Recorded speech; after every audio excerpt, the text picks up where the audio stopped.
Co-presented by Vimal. बोलो जुबान केसरी.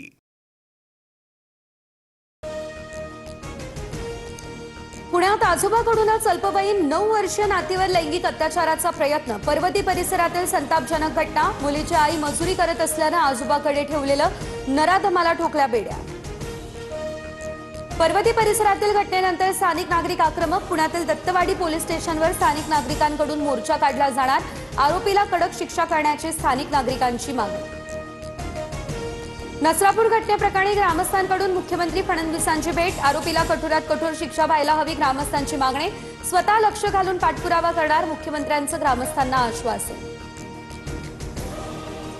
मुलींवरील अत्याचाराच्या घटनांमध्ये वाढ. सरकारने तातडीने विशेष अधिवेशन बोलावून नराधमांच्या मुसक्या आवळण्यासाठी आता शक्ती कायदा आणावा, आमदार रोहित पवार यांची ही मागणी.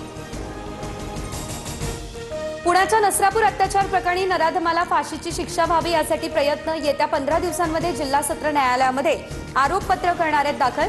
पोलीस अधीक्षक संदीप सिंहगेल यांची ही माहिती समोर. एकनाथ शिंदेंच्या भेटीनंतर मातोश्रीवरून खासदार संजय दिना पाटील यांना फोन. पत्नीच्या तब्येतीची विचारपूस. याआधी शिंदेंकडून दिना पाटलांच्या पत्नीची रुग्णालयात भेट घेत विचारपूस. दोघांनी एकाच कारमधून प्रवासही केला. उपमुख्यमंत्री सुनेत्रा पवार दिल्ली दौऱ्यावर. बारामती विधानसभा पोटनिवडणुकीच्या विजयानंतर राज्यसभा सदस्यत्वाचा देणार राजीनामा. दौऱ्यादरम्यान काही वरिष्ठ नेत्यांची भेट घेण्याची शक्यता, अशी सूत्रांची माहिती. तर मी राजीनामा देणार नाही, नैतिकदृष्ट्या टीएमसीच जिंकली आहे. भाजपने आम्हाला जबरदस्ती हरवलंय. पश्चिम बंगालमधील पराभवानंतरही ममता बॅनर्जी ठाम. पश्चिम बंगालमधल्या पराभवानंतर ममता बॅनर्जींना सोनिया गांधी, राहुल गांधी, ठाकरे, केजरीवालांसह इतरही मित्रपक्षांचा फोन. इंडिया आघाडीतील सर्व पक्ष पाठीशी. आमची एकता ही पुढील काळामध्ये आणखी भक्कम होणार, ममता बॅनर्जी यांचा निर्धार. तमिळनाडूमध्ये सरकार स्थापनेसाठी हालचालींनी घेतला वेग. तर थलपती विजयच्या टीव्हीके पक्षानं 108 नवनिर्वाचित आमदारांना हॉटेलमध्ये ठेवलं. बहुमतासाठी विजयकडून इतर पक्षांचा पाठिंबा मिळवण्याचे प्रयत्न. राहुल गांधींनाही पत्र. 3 राज्यातल्या विजयाबद्दल डोनाल्ड ट्रम्प यांच्याकडून पंतप्रधान मोदींचं अभिनंदन. मोदींसारखा नेता भारताला लाभलाय, हे भारताचं मोठं नशीब. ट्रम्प यांच्याकडून मोदींचं कौतुक. पुरंदर विमानतळाच्या भूसंपादनासाठी संमती देण्यास शेतकऱ्यांना 10 जूनपर्यंत मुदत. त्यानंतर मात्र सक्तीने भूसंपादन केलं जाईल. पुणे जिल्हाधिकारी जितेंद्र डुडी यांच्याकडून हे स्पष्ट. शैक्षणिक वर्ष 2026-27 पासून 2री, 3री, 4थी आणि 6वी साठी नवा अभ्यासक्रम. राज्य सुकाणू समितीच्या बैठकीत अभ्यासक्रम आराखड्याला मंजुरी. शालेय शिक्षण मंत्री दादा भुसे यांची ही माहिती. एसआरपीएफ परीक्षेत खासगी प्रकाशकाच्या पुस्तकातील 85 प्रश्न जसेच्या तसे. प्रश्नपत्रिकेतील 100 पैकी 85 प्रश्न एकाच पुस्तकातून घेतल्याचं समोर. चौकशी अहवाल येईपर्यंत एसआरपीएफ गट 5च्या भरतीला स्थगिती. राज्य सरकारकडून आता सरकारी नोकर भरतीमध्ये मोठे बदल. गट ब आणि क या पदांसाठी भरती आता एमपीएससी मार्फत होणार. केवळ लेखी परीक्षेतील गुणांच्या आधारे निवड. भरतीत पारदर्शकता आणण्यासाठी हा निर्णय.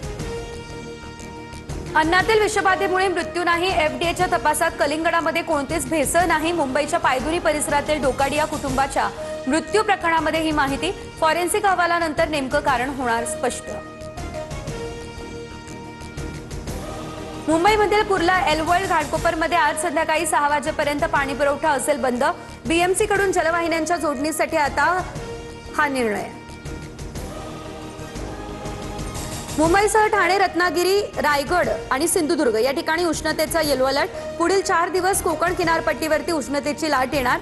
विदर्भ, मराठवाड्यामध्ये विजांच्या कडकडाटासह पावसाचा अंदाज. राज्यभरात ठिकठिकाणी अवकाळी पावसाच्या सरी. नंदुरबार, गोंदिया, भंडारा, नागपूर, वाशिमसह हिंगोलीमध्ये वादळी वाऱ्यासह गारांचा पाऊस. कापणीला आलेल्या धान पिकांचं नुकसान, शेतकरी चिंतेत. परभणीमध्ये हुंडासाठी पतीकडून पत्नीवर चाकू हल्ला. प्लॉट खरेदीसाठी माहेरून 2 लाख रुपये आणण्याची मागणी करत विवाहितेचा केला छळ. हल्ल्यात हिना खान पठाण जखमी. पतीसह 4 विरोधात गुन्हा दाखल. भीमाशंकर मंदिर 31 मे पासून पुन्हा सुरू होणार. पुण्याचे जिल्हाधिकारी जितेंद्र डुडींची माहिती. कुंभमेळ्याच्या पार्श्वभूमीवर होत असलेल्या विकास कामांसाठी मंदिर 3 महिने बंद होतं. Co presented by Vimal. बोलो जुबान केसरी.